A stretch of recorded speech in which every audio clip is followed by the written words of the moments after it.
அவர்களும் மற்றும் மக்கள் நல்வாழ்வுத்துறை அமைச்சர் இன்னும் சில அமைச்சரோடு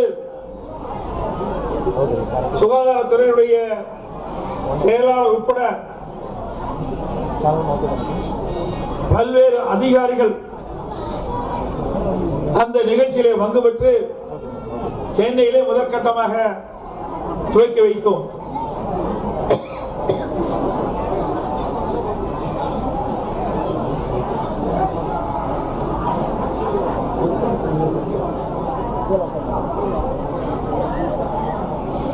அந்த 3 அம்மா மினி கிளினிக் துவக்கப்பட்டவுடன் இந்த டிசம்பர் மாதம் 31ஆம் தேதிக்குள் தமிழ்நாடு முழுவதும் அம்மாவுடைய அரசு அறிவித்த 2000 முதலமைச்சர் அம்மா மினி கிளினிக் முழுவதும் திறக்க வேண்டும் என்று உத்தரவு வழங்கி அந்த உத்தரவின்படியிலே நேற்றைய தினம் சேலத்திலே கொண்டலாப்பட்டியிலே நான் துவக்கினேன். இன்றைய தினம் நீங்க ஆவலோடு எதிர்பார்க்கின்ற லத்துவாடியிலே துவக்கி வைத்திருக்கின்றேன்.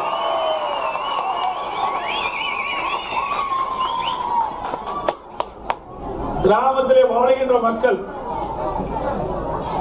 அந்த பகுதியிலேயே இப்படி அம்மா மினி கிளினிக் துவங்குகின்ற பொழுது அவர்களுக்கு காய்ச்சலோ தலைவலியோ ஏதாவது சிறிய நோய்கள் ஏற்பட்டால் உடனடியாக அம்மா மினி கிளினிக் நாடி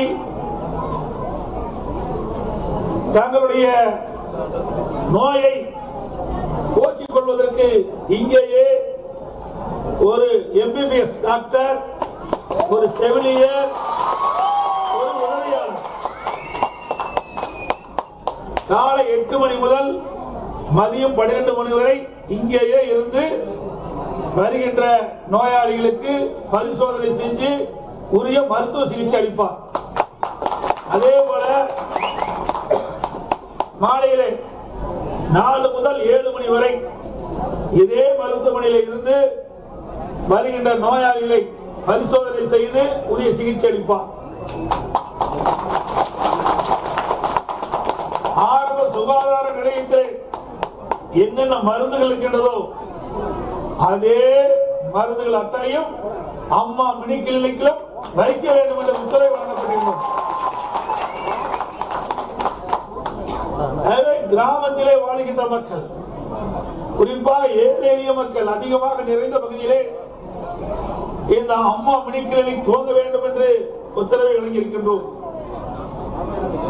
இங்கே பார்க்கின்ற பொழுது கிராமம் சூழ்ந்த பகுதி, கிராமத்திலே வாழ்கின்றவர்கள் இரவுகள் மாறாமல் நிலத்திலே உழைக்கின்ற விவசாய பெருநில மக்கள் நிறைந்த பகுதி, விவசாய தொழிலாளர்கள் நிறைந்த பகுதி. நானும் கிராமத்திலே பிறந்து வளர்ந்தவன். இன்றைக்கும் நான் விவசாயம் செய்து கொண்டிருக்கின்றேன். வெயிலையும் மழையையும் நனைந்து ரத்தத்தை வியர்வையாக மண்ணிலே சிந்து உழைக்கின்ற வர்க்கம் விவசாய வர்க்கம், விவசாய தொழிலாளி. அப்படிப்பட்ட உழைக்கின்ற அந்த வர்க்கத்திற்கு, அந்த உழைப்பாளிக்கு, இந்த நாட்டுக்கு உணவு கிடைக்கின்ற விவசாய தொழிலாளிகளுக்கு நல்ல மருத்துவம் கிடைக்க வேண்டும் என்பதற்காகத்தான் இந்த முதலமைச்சரின் அம்மா மினி கிளினிக் துவங்கி இருக்கின்றோம். இதன் மூலமாக இந்த சுற்று வட்டாரத்தில் இருக்கின்ற பொதுமக்கள் இந்த அம்மா மினி கிளினிக் மூலமாக ஏதாவது சிறிய நோய்கள் ஏற்பட்டால் உடனடியாக இங்கே சிகிச்சை பெற்றுக் கொள்ளலாம்.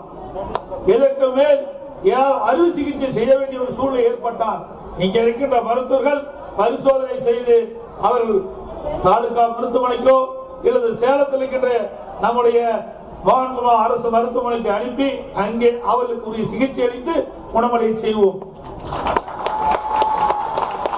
இது மட்டுமல்ல, நடமாடும் மருத்துவ குழுவும் வைத்திருக்கின்றோம்.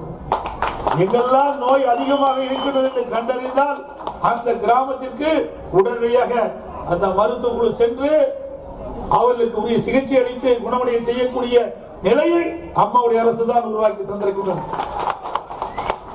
அது மட்டுமல்ல, 108 ஆம்புலன்ஸ் ஏற்கனவே இருந்ததை விட 500 ஆம்புலன்ஸை நாங்கள் புதிதாக வழங்கி இருக்கிறோம். ஏனால் கிராம சூழ்ந்த பகுதியில் இருக்கின்ற மக்களுக்கு நகரத்துக்கு செல்ல வேண்டும் என்று சொன்னால் போதிய வாகன வசதி இல்லாம ஒரு சூழ்நிலை. அப்படிப்பட்ட மக்களும் நல்ல முறையிலே வாகன வசதி கொடுக்க வேண்டுவதற்காக புதிதாக 500 வாகனங்களை தந்த அரசு அம்மாவுடைய அரசு. இன்றைக்கு கொரோனா வைரஸ் தொற்று நோய் இன்றைக்கு கடுமையாக இருந்தது. அதை படிப்படியாக குறித்து இந்தியாவிலேயே இறப்பு சதவீதம் குறைத்த முதல் மாநிலம் தமிழ்நாடு. இன்னைக்கு இங்கே இருக்கின்ற எதிர்கட்சி தலைவர் வந்து பல்வேறு கட்சி தலைவர்கள் விமர்சனம் செய்தார்கள். கேரளாவை பார், டெல்லியை பார், பாரு கேரளாவை பார், டெல்லியை பார், இப்ப பேச மாட்டேங்கிறாங்க. இப்போ எங்கே கொரோனா வைரஸ் தொற்று குறைக்கப்பட்டிருக்குது, கேரளாவில் அதிகமா இருக்குது, டெல்லியில் அதிகமா இருக்குது. இப்பெல்லாம் வாயே பேச மாட்டாங்க. வேண்டும் என்று திட்டமிட்டு அரசியல் செய்கிற அரசியல் தலைவர் மத்தியிலே அம்மாவுடைய அரசு மக்களுடைய எண்ணங்களை நிறைவேற்றுகிற அரசாக செயல்படுகிறது. கொரோனா வைரஸ் தொற்றை நம்முடைய மருத்துவர்கள், மருத்துவ பணியாளர்கள் முழுமையாக ஈடுபட்டார்கள். அவர்களுக்கு துணையாக பல்வேறு துறையை சேர்ந்த அதிகாரிகள் ஒருங்கிணைந்து இன்றைக்கு பணியாற்றிய காரணத்தினால் தமிழகத்திலே படிப்படியாக கொரோனா வைரஸ் தொற்று குறைக்கப்பட்டு வருகின்ற செய்தி இந்த நேரத்தில் தெரிவித்து, அதோடு நெய்கை கிராமம் வளர வேண்டும். கிராமத்திலே தான் அதிகமாக அரசு பள்ளி இருக்கின்றன.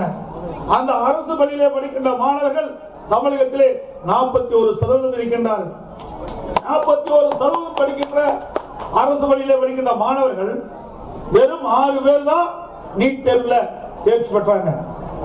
8 லட்சத்துக்கும் மேற்பட்டவர்கள் தமிழ்நாடு முழுவதும் இருக்கின்ற மேல்நிலை பள்ளியிலே படிக்கின்ற மாணவர்கள் இருக்கின்ற பொழுது இன்றைக்கு அரசு பள்ளியிலே படிக்கின்ற மாணவர்கள் 3 லட்சத்தி அந்த 3 லட்சத்துக்கும் மேற்பட்ட மாணவர்கள் கடந்த ஆண்டு வெறும் 6 பேருக்கு தான் கிடைச்சது.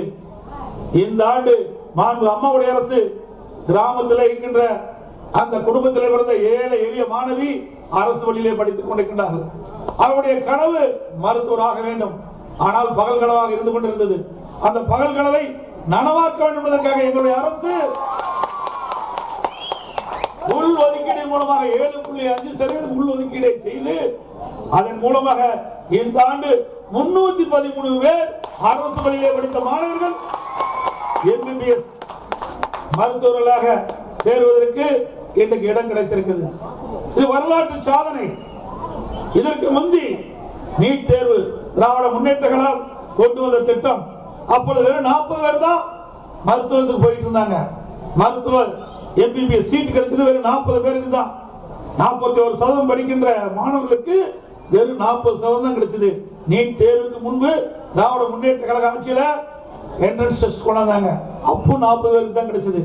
அதுக்கு பிறகு இதே புரட்சி தலைவி அம்மா அவர்கள் அந்த என்ட்ரன்ஸ் டெஸ்ட் எடுத்தாங்க. இன்னைக்கு எல்லாருக்கும் மார்க் அடிப்படையில் கொடுக்கலான்னு. அதுக்கு பிறகு திராவிட முன்னேற்ற கழக ஆட்சி 2010ல இன்னைக்கு மத்தியில கூட்டணி ஆட்சி அமைக்கப்பட்டாங்க. காங்கிரஸ் தலைமையில ஆட்சி அமைச்சிட்டு இருந்தாங்க. ஆட்சி நடைபெற்றுக் கொண்டது. அதுல திராவிட முன்னேற்ற கழகம் அங்க வச்சாங்க. அந்த காலகட்டத்தில் நீட் தேர்வு கொண்டாந்தாங்க. நீட் தேர்வு வந்த பிறகு கிராமப்புற மாணவர்களுக்கு MBBS சீட் கிடைக்கல, மருத்துவர் இடம் கிடைக்கல. அந்த குறையை போக்க என்பதற்காக நானும் அரசு பள்ளியிலே படித்த மாணவன். 6வது 11ஆம் வகுப்பு அரசு பள்ளியிலே படித்தேன். கிராமத்திலே வாழ்கின்ற விவசாயி தொழிலாளிகள் அதுபோல கிராம